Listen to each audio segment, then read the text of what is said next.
Welcome to the Savage Worlds GM podcast. I'm your host, Jared Savage Daddy Gunning. Tonight's episode, like all episodes, brought to you by Roll20.net. Check them out today on Roll20.net, the world's largest virtual tabletop. Follow us on social media. We're on Facebook and Twitter at SWGM Podcast. Support the show, Patreon.com/SWGM Podcast. And subscribe, like on YouTube. We've officially, the YouTube channel, ladies and gentlemen, it's officially past 1,000 subscribers. So congratulations to us. We're fucking awesome. No, just kidding. That's /Savage Worlds GM Podcast. And then finally, subscribe, like, and review on iTunes. Savage Worlds GM Podcast. Tonight's topic, Abracadabra. We want to start talking about powers and magic in the Savage World system and unique and interesting ways to not only use those powers, but have a discussion about how to do it properly as well. And not just nitpicking the things that do damage. So here to discuss it without lower thirds, Chris the Savage, Bobby Fox. Phones down, pay attention. And Dave the Rules Maven Scott. I don't know how many times I told you, it was just a question of creating enough sock puppet accounts to follow yourself on YouTube to cross that 1,000 subscriber mark. Yeah. I'd like to thank our listener in Russia who helped us get there. So how much does YouTube pay you now? Like pennies? Let me see. Hold on. 10% of go fuck yourself is still nothing. Excellent. You're the next Logan Paul. There you go. We only need 4,000 hours of watched content a month. And oh, by the way, the new thing, they're going to add a non-disparagement clause where if you're getting paid by YouTube, you can't make any negative or critical comments about it. Google. Wow. Oh, hashtag triggered, hashtag safe space. Yeah, it was rolled out to the YouTube Music, and I believe the YouTube Red folks first. So we'll see. Okay, I think somebody needs to talk to people at YouTube and Google and explain what the internet is used for, except for porn. Except for porn, the internet is used to anonymously bash people. That's what it's there for. Yeah, we come on this show week in and week out with our names exposed. Right. Well, Hey, at least it's only our names. So much for anonymity, right? And if you're watching the live stream, feel free to participate in the chat. We do bring those into the show. So let's go ahead and start. This is kind of inspired by a rather lengthy post in the Savage Worlds G Plus community about, I believe it was by Fuzzy Goblin, saying that his players are of the opinion that powers in Savage Worlds are weak, that they don't do much. Well, I mean, they are weak. I guess we're done here. All right, well, that's the show, ladies and gentlemen. So until next time, this is Jared Savage Daddy Gunning for Chris and Dave saying, there's only 20 of them. I don't have a lot to pick from. There's not a lot I can do as far as to. I mean, they're not unique or anything. It's like everybody's bolt is exactly the same. There's PowerPoints. I got to track PowerPoints. I mean, you don't even require me to pick my spells out in advance every day, and when I have no idea what the session holds or how. Right. So I make sure I pick the wrong ones that don't come in handy at all, and I'm fucked for the day, and I'm useless. Right. Right. But I do have Fairy Fire, and that's always handy. Always. Yeah. So this moment in sarcasm brought to you by. So I mean, if you don't have blue cheese, go fuck your mother. Blue cheese and wings. Go fuck your mother. If you're not aware, just do a quick search. Google it. But I honestly think that a big part of this is the fact that players aren't reading the whole section on powers fully. So when they get there and they say, oh, powers, skip. Oh, here's a list, but where's lightning bolt? Where's fireball? Where's, cone of cold? Well, those are, all blast or burst, depending on your definition of how the AoE works. And I think that's where the problem really comes from, is that are so used to powers and spells are always just a compendium of options. So I'm going to flip past those first few pages and get to the list.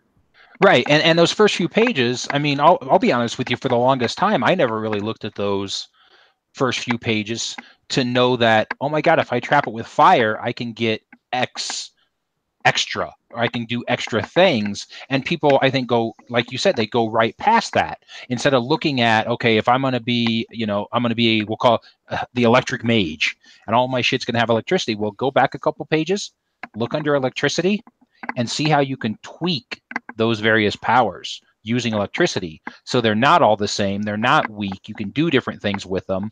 And you don't necessarily always have to be using electricity. Maybe you have, nothing says you can't have electricity and cold, and you just use whatever's right for the situation. Right. You just have to write that shit on your character sheet so that you remember what it does. And what Chris is referring to, in case you're unaware, take a look at trapping effects. Yeah, there's little additional things you can spend power points on to do. They're little one-offs that you can do with the type of trapping. I think, okay, so I'm going to go out on a limb and say this. All the powers are the same, or the powers are the same. Yes, they are, because it's a generic role-playing game system. You're supposed to bring your own trappings and apply that to the power and get the power, the style you want it to have, the look you want it to have. And all we care about, the only reason it's listed there is it's a parts manual for the powers that you have. It's, hey, here's the part, here's what it costs, here's what it does, mechanically speaking. And I think that's often overlooked, and we've had this conversation before, but in case we have any new viewers or people new to the hobby, for example, Bolt is a power. Bolt is not your power until you give it your own unique name and your own unique trapping. And then you write that down on your character sheet as Bisbee's buzzing bees, and then parentheses, Bolt as a reference so you know what mechanically it does. And you're a druid, so to cast this power, your lower jaw unhinges, and a hive of stinging bees comes out into the swarm, and that's your Bolt power. Yeah, I mean, look, talking about that, go to page 107, and there's a little sidebar, a design note that says the power of names. They talk about that. Give your powers names, spice them up, because we talked about this a little bit earlier in the green room. Bolt is Bolt is Bolt is Bolt, but if you're just going to call it Bolt, how boring is that? Well, and I think that statement that I made in the green room to that specifically is that's a GM problem. If you as a GM allow a player to sit down at your table with a character sheet that just says Bolt, you've made a mistake. It's not that the player made a mistake. Yeah, maybe they just needed a little correction, or they needed that assistance from you as a GM to say, hey, in my game, Bolt is actually called Magic Missile, or Beldar's Acid Arrow, or whatever it is. You might have a specific trapping as a GM that's automatically applied to that power in your world, but you might also be in a world where there's 9,000 different bolts, and every player creates their own version by picking the trap. With that said, though, I think there's this interesting shift that's going on right now with the release of Flash Gordon, where they're moving more to power modifiers, where it's now going to be a universal set of effects. The trappings and effects section gave you this idea that you had to pick a trapping that got you the right set of effects. And now we're going to be able to pick a trapping that's purely and totally narrative flavor, and the power modifiers are going to handle all the additionals. If you want the attack to continue to do damage, you're just going to use the power modifier that allows it to continue to do damage. It doesn't matter if it's an electrical bolt that continues to electrocute them the next round, or a magical arrow that continues to burn them with acid. How you get there isn't going to be entirely up to your imagination, but there's going to be this standard set of effects going forward. Right. And I think what happens a lot of times too is you get new players into the hobby that are looking to min-max their powers and end up going for anything that's overtly offensive. They're looking through that power list for how much damage does it do? 2d6. Well, a pistol does 2d6. Why would I ever take bolt? And it will kill you at legendary. Right. Why would I ever take bolt? Well, because then you don't have to count ammo. And you cast as many times as you want. You can do a lot more things with the bolt power mechanically than you can do with just a regular pistol from Savage Worlds. You got to get them in a round. You can shoot one really big one. I mean, right. So I think that's a part of the problem too, is that players are just looking at powers as a way to tack on. How do I do massive damage? Why isn't there a fireball spell that burns people to an instant crisp already listed in the power rules? Because you don't understand that if I cast a firebolt on you, if I cast bolt and I say, no, it's a literal fireball, I create this small little fireball in my hand and I throw it. And when it impacts you, after it hits you and does the damage, now we're going to roll a d6 to see if you catch on fire. And if you catch on fire, you're suffering 2d10 damage every round that you're on fire. I mean, the how strong the fire is, yeah. Right. So you're not. Savage Worlds rules are compartmentalized. So if you have a fire trapping on something, it does fire damage. Then there's the fire rules hazard comes into play because of that. So I don't think people are really looking at it. I think the other thing too is I don't think necessarily player characters are picking powers thematically based on their character concepts either. I think they're looking at it just for what's the damage I can do with it. Yeah, how much damage and can I take somebody out?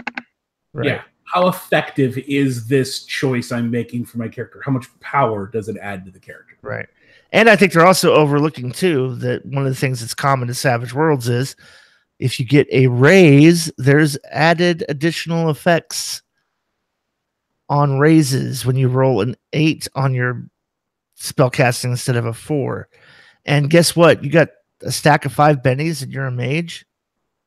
Go ahead, spend a benny to see if you can get a raise in that roll. So Jody Connor asks in chat, and I think this will lead to a great discussion. How would you handle a bolt trapping that doesn't follow any guidelines given in core, such as some kind of power drain or ... question mark? So what I would suggest is let's each of the three of us come up with a completely not covered by core rules, trappings, and effects version of the bolt power that we can suggest for people to use, just off the top of your head. Okay, Jared? I got one. I'm going to call it a taser bolt. So it shoots out an electrical field, and when it hits you, you roll your vigor against the damage, or you fall unconscious for 1d4 rounds. Dave? I would go with power word kill. This is a bolt power. You have to be able to see the target, but it is not affected by cover, because it's literally, if you can see them, you can hit them. It doesn't have a range stat. It doesn't have, and the only thing that truly controls whether or not you can hit with this power is whether or not you can see the target. But when it hits them, it can only cause 3d6 of acing damage. You lose the additional benefits, but it also bypasses all armor. Yeah. Done. This is an effect that's nowhere in the book. It's not listed in some setting that you can find. I literally created it off the top of my head to emulate something that I've seen in another game that my player wants to do. But bam, there you go. How about you, Chris? Any ideas? So my first thought was like a withering bolt. That, you shoot this bolt out and, hit an arm, hit a leg, hit something, and it just starts withering away. And it could easily emulate, like the boost lower trait, but you could even not worry about that. It could do fatigue. It could do, you have X amount of rounds before that arm becomes useless. So there's lots of things you can do with that, I would think. Mm-hmm. Ooh, and that's a nice way to put it in there. You have kind of a variable effect even within that new effect you've created. It's for this many power points it can disable a limb, or for that many power points it can stun, or cause fatigue. I like that. Yeah.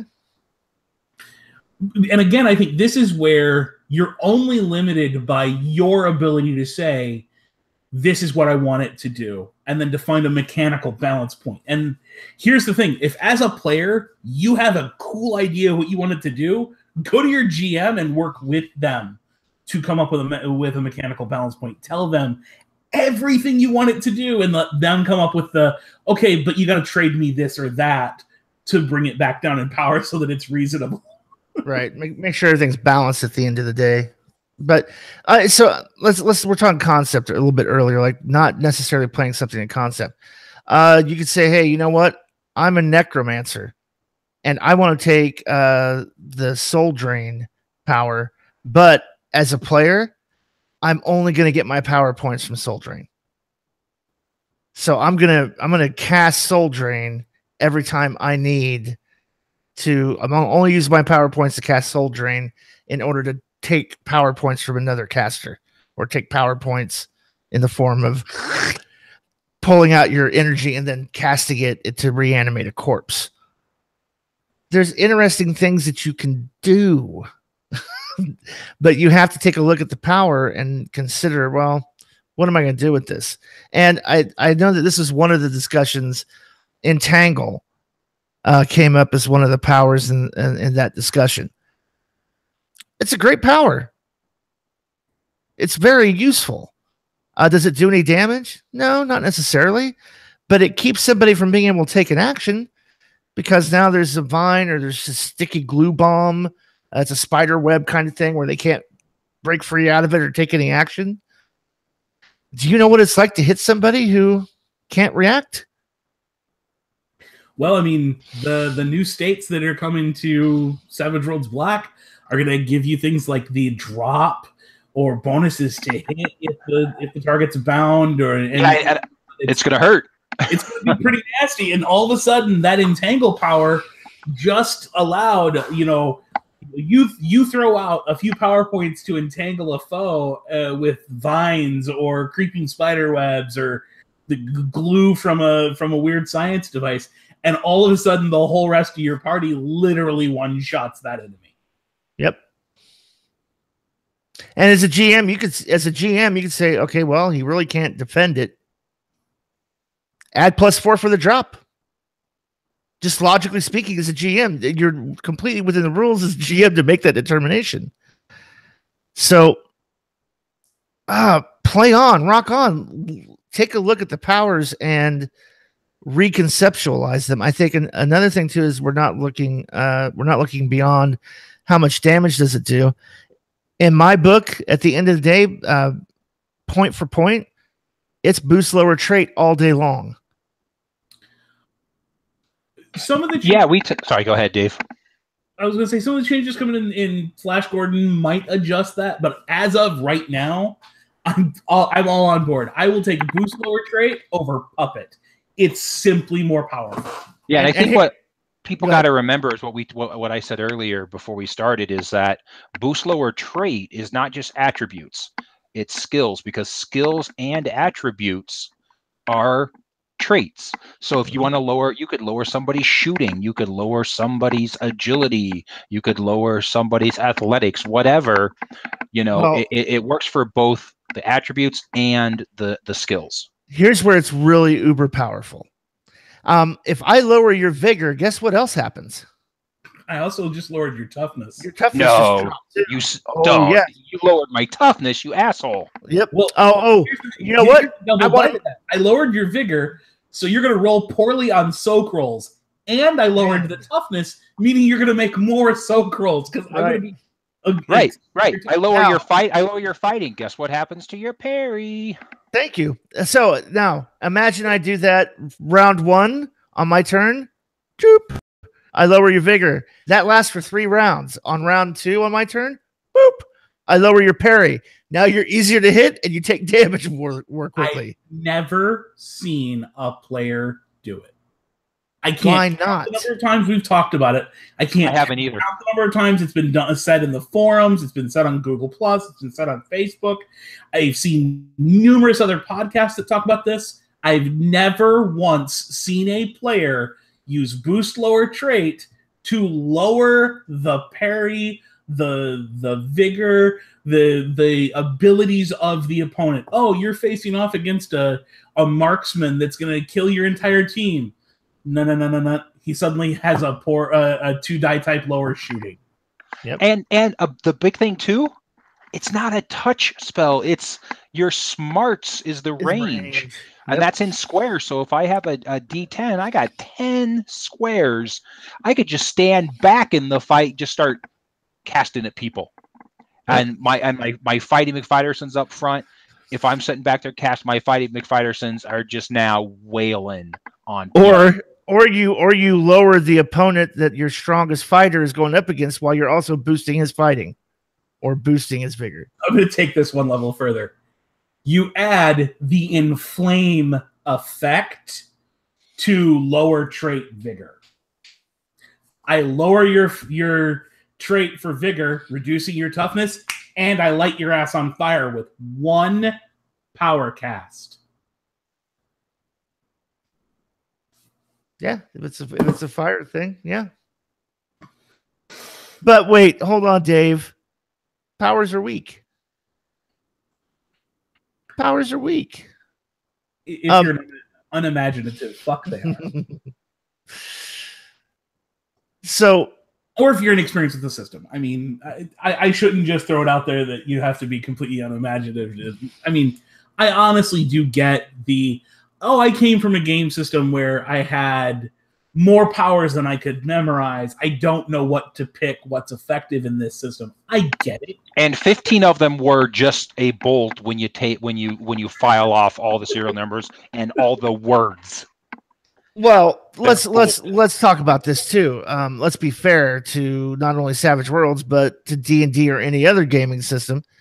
How many times have you seen somebody play a mage or a cleric who didn't even know what their own fucking spells did, or used them effectively? That's something I wanted to bring up. That is another pet peeve of mine. Is so many people, they don't know what their powers do. Right. I have a couple players who have Bolt, and they have to look it up every time to see how much do I spend if I want a big 3d6 bolt? How much? And I'm like, and they're looking at me. I'm like, it's your character. It's your power. You need to write this shit down. Here's the thing. Make an index card. I have index cards for powers. Make an index card. But Chris, I had it on my phone. How are they going to remember the power modifiers like Inflame or Jazz or any of the effects stuff? How can they're not going to remember and use those if they can't even remember that Bolt has this option to be cast multiple times in the same round or to be cast as one big super bolt? Right. Well, I'm just saying it's a player problem. It's not a system problem. Totally. I've seen it in D&D too. We're like, okay, what do you do? I'm gonna cast Cure Light Wounds, and then you see the player do this immediately. Flip. Yeah, I'm gonna flip until I find it. Yeah, as a GM, you're looking at the top of your player's head while they have their face down, reading it, going, I don't understand what this means. How does this work? This is one of those places where I catch a lot of shit for this opinion. But it's the spot where I think D&D 4th edition did the best job of introducing its mechanics to its players, because you could go to the store and literally buy a deck of cards that if you wanted to do X power, you had a card in your hand that you laid on the table that told you everything it did. 5th edition has that. This was a pre-made flashcard like Chris just held up that came as a built-in mechanic to the game. Yeah, you can say all you want about how shitty 4th edition was and the different things you didn't like about it, but that is an amazing player aid handed to a brand new player that gets them into the game using that power effectively. The powers in Savage Worlds, the powers in D&D are being used ineffectively because the players don't know what they do. Yeah, I'd agree.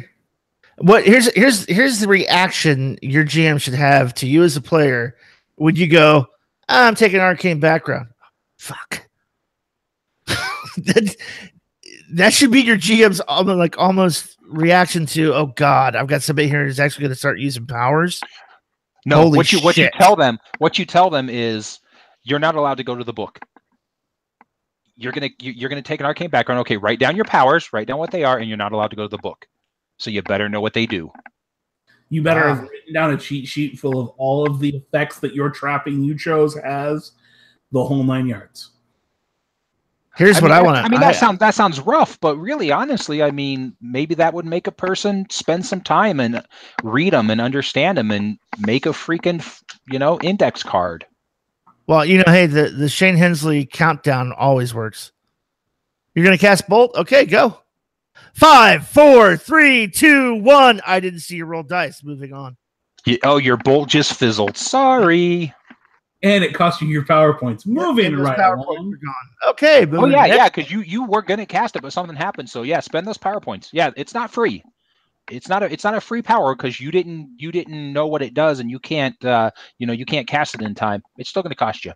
Jeez, so Chris, why are you being a dick? I know I'm being all asshole-ish this evening. Boy, you guys got me fired up. We've kind of beaten the combat side of this to death. With understand it, go back and reread that book, reread the trappings and effects section. You take a look at things outside of Bolt that can be exceptionally powerful for your character. What about like utility powers? Because that's the other thing I hear all the time is there's no utility powers in Savage Worlds. There's a couple. I mean, there's light and dark. Light and obscure. Some healing. Yeah, healing, Sucre. I mean, they're in there. But as far as are we talking like cantrips? I'm just gonna do a knock spell, or I'm just gonna light this fire with my firepower. A conversation, but I mean, if you stop and look at other game systems, they have powers for I have this power that lets me wiggle my fingers and repair the side of the boat, or generate 9 pounds of food, or do X, Y, and Z utility thing for the group because I'm a master of the arcane. Well, in my opinion, Savage Worlds does that. We've talked about things like that's just a magical trapping on something like the survival skill or the lockpicking skill. And there's been some discussion. Oh, well, deduct a PowerPoint and let them do it. I would say, outside of a combat situation, if it doesn't matter, if it's just a narrative moment in your game and the mage wants to wiggle their fingers and summon, cakes for everybody to eat and goblets of wine, let them do it and move the hell on. I think you need to clarify more. So we're not going to see how many power points that costs. I'm not going to make you spend power points. I'm not going to even make you make the goddamn roll in most cases. You're just going to speak it into being as part of narrative. I may not even require that you have a power on your character sheet through new power that does the thing you're trying to achieve. If it's narrative effect only, let them do it and move the hell on. Have a nice, rich roleplay experience.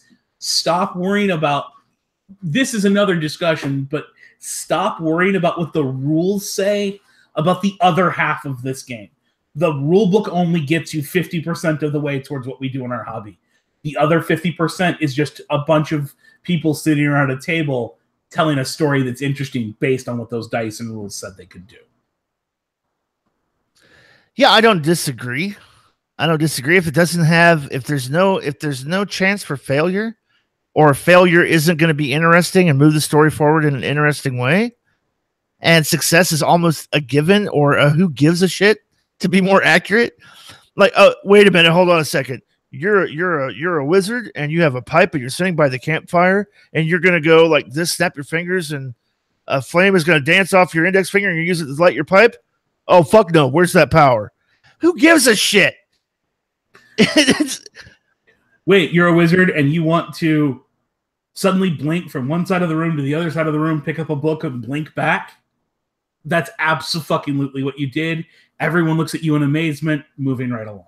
Wait, the characters meet you. They come into your personal study, and the players just described that you're standing there at your desk with books floating around you and a book covering in front of you, and you're going like this, and pages are turning.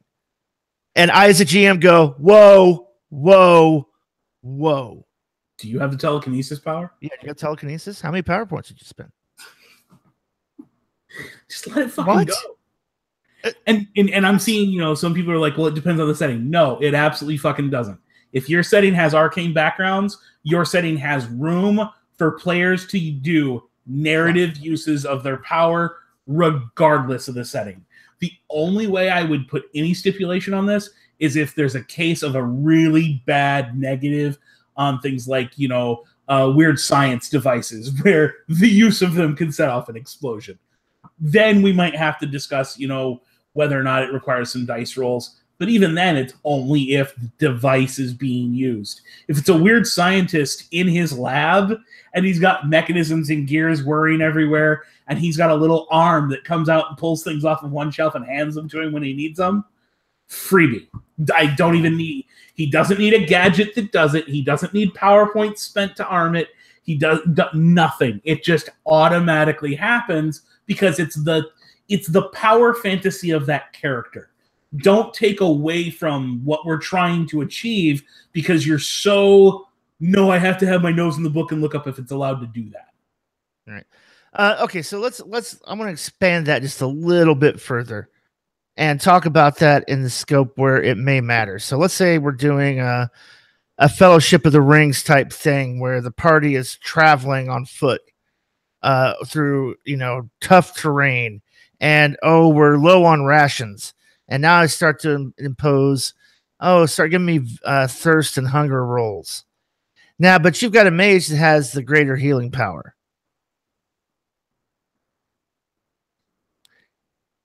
Would I then go, if the character goes, oh, you know what? I'm going to create food and water using this, using my powers.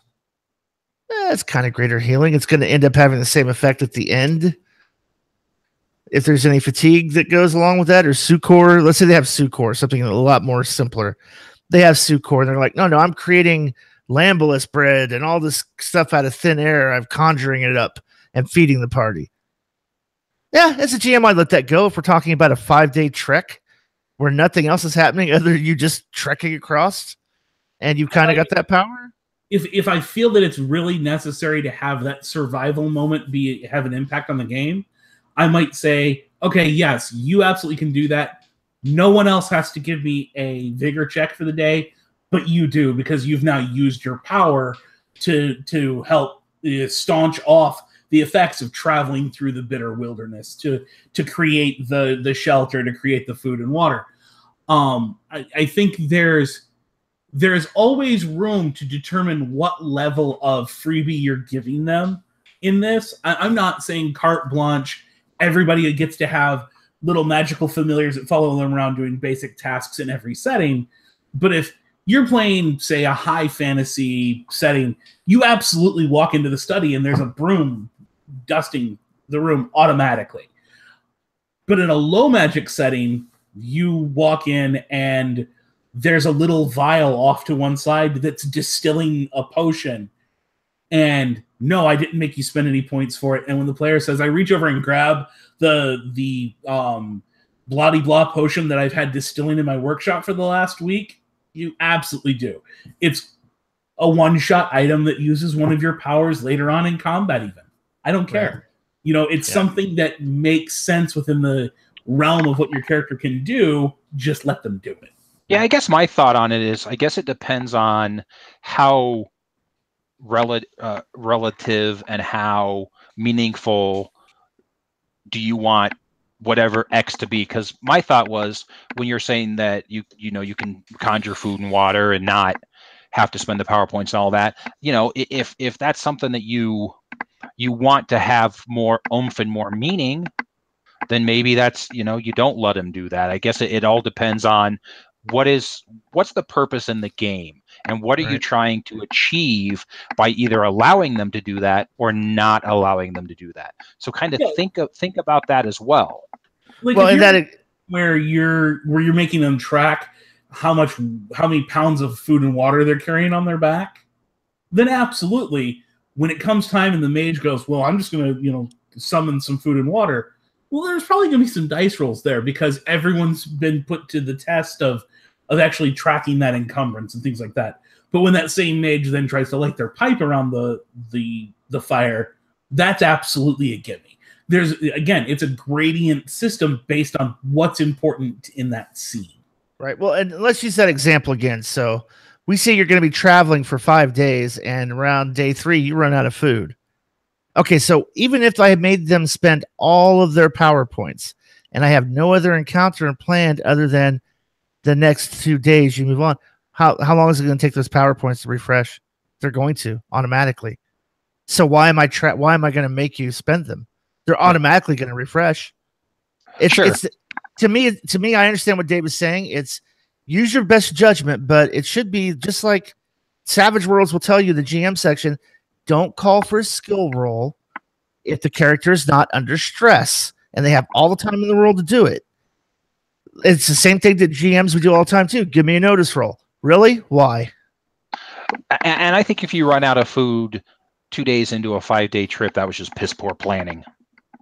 Or you wake up in the morning and your pack is gone. You've been burgled in the middle of the night. Whatever. Right. I'm just saying, if the end result is, well, wait a minute, if I make them spend power points, what's the impact? Well, there is none. They're going to refresh in an hour. So why not just say yeah? Why not just say yes? Go ahead. And I will take, and like Dave said, that just helps move things along. Yeah. I'll take that aspect of it the next level, even if it's a combat power. Somebody wants to use Bolt to play a game of darts in the frickin' inn that night. No, I am not tracking the power points he spent to conjure magical darts and bolt them at the target. Where he and the archer got into a friendly game of darts. He's going to make a spellcasting roll to see how accurately he hits the target, so that he and the other guy can measure whose e-peen is larger during the campfire scene at the bar. But that's the end of it. I'm not going to charge the archer arrows, and I'm certainly not going to charge the mage power points to sit there and cast bolts into a hay bale. Right. And for the same reason, I'm not going to require characters in a medieval fantasy who are riding horses casually through the forest on even ground, on dry ground, to give me a riding roll every 3 minutes. It just slows your game down. There's no point in it. The thing is being able to distinguish the difference between what matters and what is just narrative flair. You'll get this all the time too. I'll see this all the time, and I'm guilty of it too. When the characters go, I run up and punch him. Wait, are you rolling a run die? Because that's an action.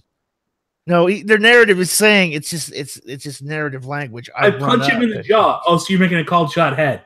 Right. No. Right. There's a certain amount of leeway that we have to have in these games where we can't be so dogmatic that, oh, you said X word, therefore it costs X many points and these 3 dice rolls.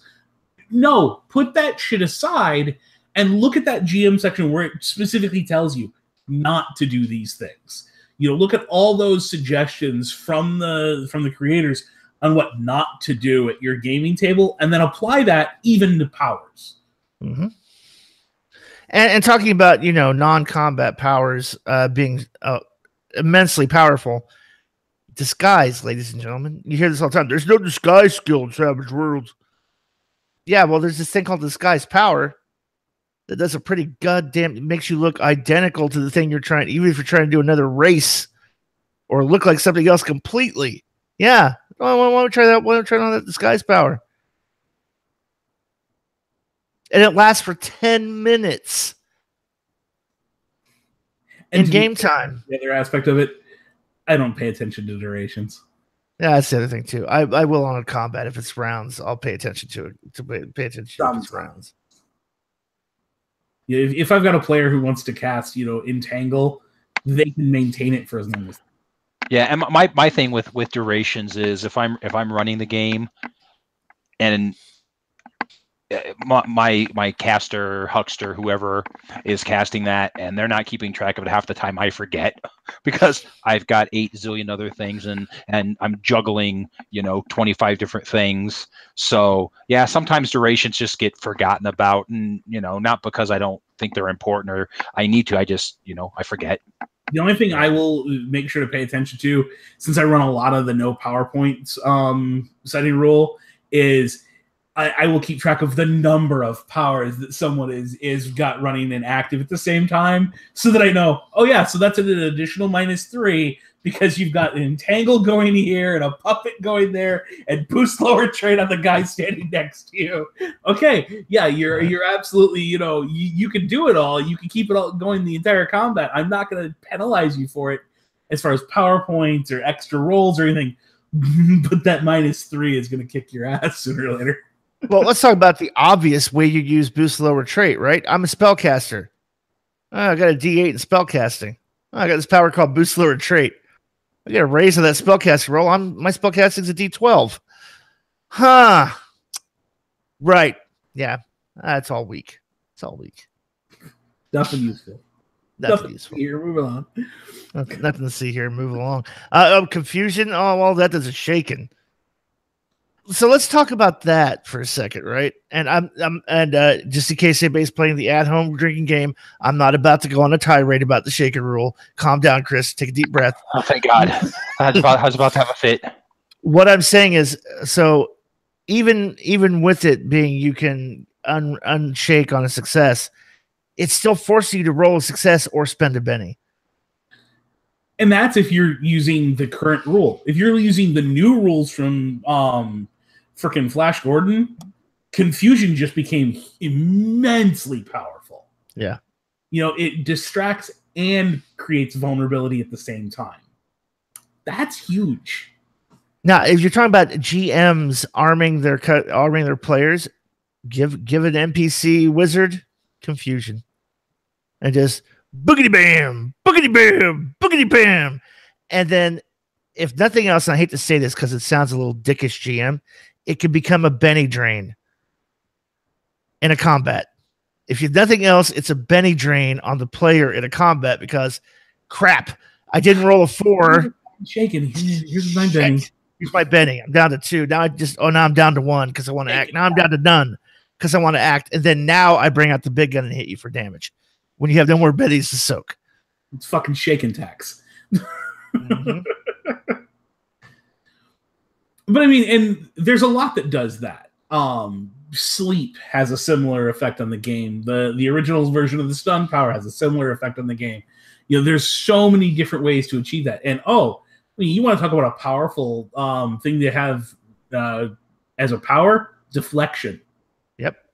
Oh, range combat so much more powerful in Savage Worlds. Not if the bitch you're firing at's got a deflection spell up. Sleep is incredibly powerful. You walk up to somebody and just go, good night, and they have to make an opposed spirit roll or they drop right where they're at. But Jared, if they're legendary, then they're immune to that, right? I mean, that's the way it works in that other gaming system that we all know and love. Yeah, this isn't about attrition. You got a spirit roll, make it, bitch. And here's the other dastardly thing for you GMs at home who are playing along. A sleeping character is subject to a little thing called stabby. Yeah, they are a defenseless character and subject to coup de grace. Yeah, it's called a finishing move. So, good night. And the second you hit the ground, I slit your throat. You're dead. I don't even roll for it. We don't do damage. I slit your throat. You're dead. Do not pass go. Do not collect $200. Proceed directly to your incapacitation roll. Now, you want to take a player we have players in your game and go, powers are fucking weak sauce in Savage Worlds. Okay. Just to make a point, create a decent level mage with some decent power points and spellcasting, and give them sleep in a dagger, and send them into your player character's tent in the middle of the night. Good night, sleep. Your character's dead. What? Good night, sleep. Your character's dead. What? You wake up and you see the mage over you go. Yeah, and you leave one person alive. One player character you leave alive so you can leave. That's a great thing to do to allied extras too. If you just want to get that point across that how powerful these things can be, drop some allied extras on the party and then have them get executed in the middle of the night because of the sleep power. Mm-hmm. Well, not even in the middle of the night, just the middle of the next combat. Oh yeah, broad daylight. like in the middle of a bar fight. Yeah, they just start dropping like dominoes, Uh-huh. and then just get slit. Yeah. Yeah, and then give that same guy the disguise power, and he looks just like the bartender standing next to him, and just like, wait, which one do I? Huh? Wait, which one do I hit? Let's talk about the fact that I could boost lower trait my own spell casting, giving me a higher chance to get raises, and then when I get a raise on bolt or blast or burst, I get the additional raised damage die. So that bolt power that does 2d6 or 3d6 on the big one, if I got a raise and I'm casting the big one, I just hit you for 4d6 exploding damage. Tell me again that that's not enough to take down your, Billy Bad, Big Bad at the end of the night. Oh, and for 2 extra points, I also made it armor piercing, and for 1 additional power point, I made it heavy weapon. Now I just blew a hole in your tank with bolt. Yeah, no, but they're weak. Players have got a point. Empowers are weak. And they're all the same. Mm-hmm. I mean, what can you do? I mean, even something like the spell. If you're going up against mages, you don't have a chance. Oh, right, unless you're a weird scientist and you got a magic device that goes roam and this is what do I call this? Oh, I call this a supernatural nullifier. Roam. So, you're in the middle of casting bolt and it just nothing happens. Like drain power points. Shit. Yeah, let me use the drain power points on the mage. You step in and lower the other guy's spell casting. Yep. Yeah, I mean, there's so many powers in the book, too, that people just sort of skip over. Fear is an incredible power. You can cause fear in somebody. Fear triggers the fright table. Personally, not a fan, but it triggers the fright table. You can roll through that process, and for just the few modicum points that fear requires, you can cause the opponent to have a heart attack. Right, or a phobia. Oh, now you got a major or minor phobia. Change your hindrance with the lifetime of your character because of a bad roll when I used a power on you. Yep. And then so another one and understandably it's heroic level, but intangibility. You want to talk about the ultimate armor? Boop. Now no physical weapon can hurt me. Yeah, invisibility. Mm-hmm. Invisibility. Put those two together. I had a novice extra in a actual play you can watch. A novice extra witch who cast invisibility in the first round of combat, and that fight nearly wiped the entire party. Now, so let me ask this, right? So let's talk about invisibility for a second. If you're actively looking for me and I've gone invisible and I made that spellcasting roll with a raise, you have to make a notice roll at a -6 to find me. Mm-hmm. And even when you do, all you can do is make out a hazy outline. Yeah. So you still suffer penalties. Your attacks are at a penalty. Right. Now, here's the thing. If you're invisible and you can't be seen, I'm going to say you've got the drop on some sons of bitches. Oh, especially if you're making any kind of a stealth roll to move around quietly. Mm-hmm. A +4 to attack and damage, huge in Savage Worlds. You want to talk about powerful? Fuck me, that's big time. Yeah, +4 to attack and damage. And how about some smite? Smite's good. Here's my favorite: dragon with a arrow in their bare hand. They just stabbed a dragon with an arrow that somebody else had cast smite on. Yep. Another great powerful, something you don't think about as being an offensive weapon, telekinesis. Because with telekinesis, that power allows me to telekinetically disarm you. You're shooting up. Fine, go ahead, pull out your guns. I'm going to reach out with my telekinetic hands and take them from you and turn them on you, and they're going to be in the air going pow, pow, pow, pow, pow, pow, right in your fucking face. That the second thing I can do with telekinesis is lift you, maintain it, lift you again, maintain it, lift you again, and then instead of reintroduce the power, just cut it off and let you drop 14 stories for 14 d6 damage. Just so we're clear, it has a 3-round duration. I can use lift all 3 of those rounds, lifting you straight up and then let you take fall damage. Mm-hmm. I don't even have to spend extra power points to let it go. No concentration roll. I just let the duration run out, and now you fall. Yep. But wait, yeah, that's not an offensive power. The hell it's not.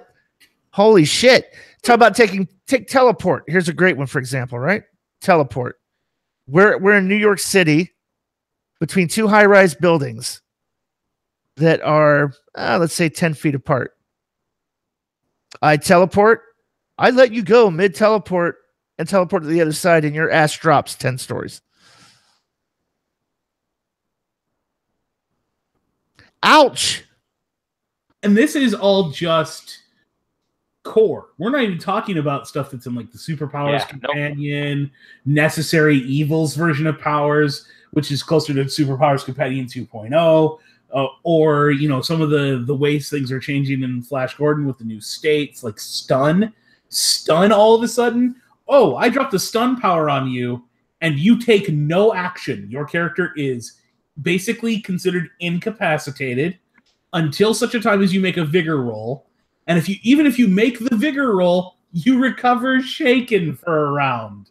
You have to make the vigor roll with a raise to recover an act in the same round that you recovered from the stun power or any effect that causes stun. Yep. I would even say, we're talking about inventive uses of powers. I would even say, you know, if you have Bolt, for example, go ahead, use that as an agility trick or smarts trick. At my table, I'm fine with it. Why not? You're gonna go, I'm gonna do this huge thing to create a diversion and distract them as a smarts trick, to where I throw my bolt this way, but then I go that way, and it gets me a +2 on a success against them. Sure, why not? Now, here's the great thing. Back to Dave's point. Am I going to require you to use the PowerPoints? Yeah, probably not. Because you're in combat, I probably would charge you PowerPoints for it. I wouldn't make you make a dice roll for it. It would be just a straight smarts trick roll, but I would probably charge you the PowerPoints for the use of the power in that situation, because it's in combat. I probably wouldn't, because the intent's not to damage. But, you know, that's just a difference of opinion at the table. I could, either one's correct. There's not a wrong answer to that. Well, and therein lies the rub also, is this is on a GM by GM basis. You can suggest something as a player at the table, but as a GM, just freaking decide how you want it to run at your table and run it. Mm-hmm. Yeah, guess what? You can make rulings on the fly. You should be. Uh-huh. People talk about edge cases and corner cases and fiddly bits of Savage Worlds. Those aren't designed to be fiddly. They're not designed to be edge cases or anything. They're designed specifically for GM discretion based on the game you're playing. Savage Worlds doesn't want to have a rule for that. They want you as a GM to be able to create a game on the fly that makes sense for you and your players. Yep. All right. Anything else in the chat we want to talk about? Mel Primus just dropped the idea of pumping a bunch of PowerPoints into Shrink and then just stepping on your opponent. Yeah.